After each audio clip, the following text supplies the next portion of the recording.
मंत्री भरत शेठ गोगावले यांचं सालाबादप्रमाणे यावर्षी देखील रक्षाबंधनचा सोहळा जो आहे तो संपन्न होत आहे। अनेक लाडक्या बहिणी ज्या आहेत ते या ठिकाणी रक्षाबंधन करण्यासाठी आलेले आहेत। विशेषतः आपण जर बघितलं तर मंत्री भरत गोगावले जे आहेत ते आता पालकमंत्री झाल्यानंतर प्रथमच त्यांचं रक्षाबंधन जे आहे ते या ठिकाणी जे आहे ते संपन्न होत आहे। महाडच्या त्यांच्या निवासस्थानावरती हा रक्षाबंधनाचा जो कार्यक्रम आहे तो संपन्न होताना दिसत आहे। आपण थेट भरत शेठ गोगावले यांच्याशी बातचीत करणार आहोत। काय सांगाल शेठ, आज पालकमंत्री झाल्याच्या नंतर प्रथमच हे रक्षाबंधन जे आहे ते संपन्न होत आहे। गेली 5-6 वर्ष आमचा हा कार्यक्रम चालू आहे, परंतु यावर्षी पालकमंत्रीपद मिळालं आणि त्याच्यामुळे बहिणींना मोठा उत्साह आला आपल्या भावाला पालकमंत्रीपद मिळाल्यामुळे।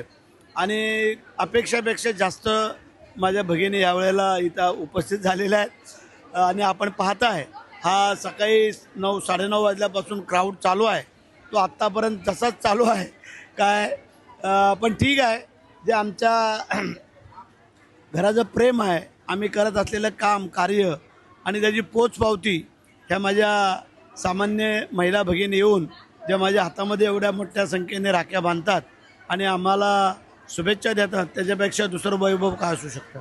सालाबादप्रमाणे सर हा रक्षाबंधनाचा कार्यक्रम संपन्न होतोय। यावर्षी मात्र आपल्या अंगामध्ये कोट आहे आणि मॅचिंग शर्ट देखील आहे।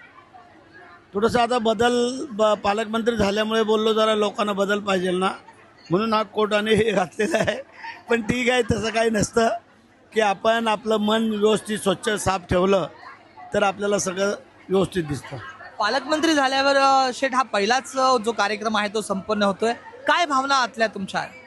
भावना चांगल्या आहेत, कारण हे माझ्या गोरगरीब जनतेचे, माझ्या भगिनींचे, भावांचे, सगळ्यांचेच हे त्यांच्या शुभेच्छा माझ्या पाठीवरती होत्यात।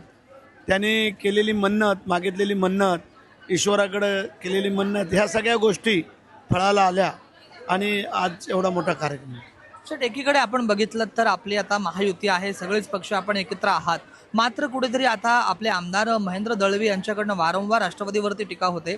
आता ते असं म्हणालेत की खासदारकीला आमचे 4-4 माणसं जे आहेत ते तयार आहेत। ठीक आहे, महेंद्र शेठने जरी काय सांगितलं आणि बोलले तरी काय जे निर्णय आहेत ते आमचे नेते मंडळी एकनाथ शिंदेसाहेब घेणार आहेत।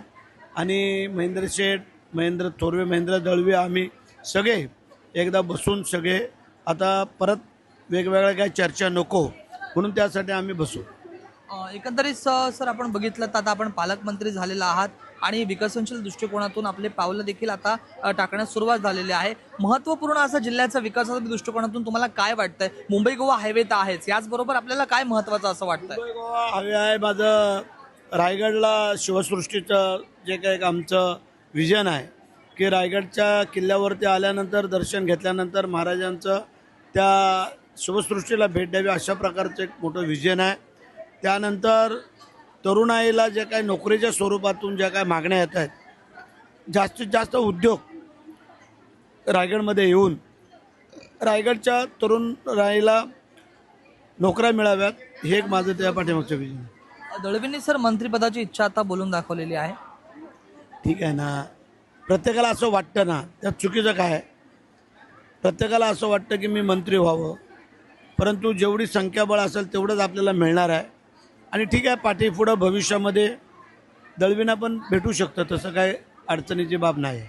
तुम्हाला सर पालकमंत्रीपद मिळाल्यानंतर अनेक ठिकाणी तो रुमाल जो आहे तुमची भुरकवण्याची पद्धत आहे, अनेक कार्यकर्त्यांनी जो आहे तो अशा पद्धतीचा रुमाल जो आहे तो भिरकवलेला आहे।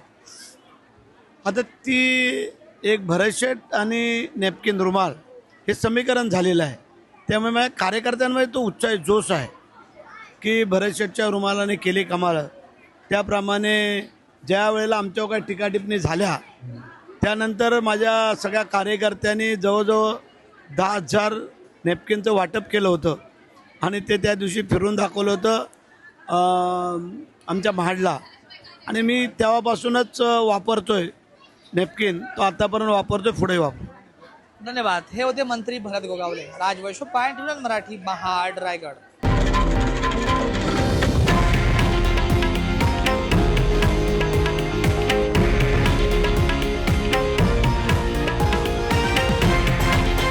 हे आहे देशातील नंबर 1 न्यूज नेटवर्क आणि आपण पाहत आहात TV9 मराठी, एकमेव।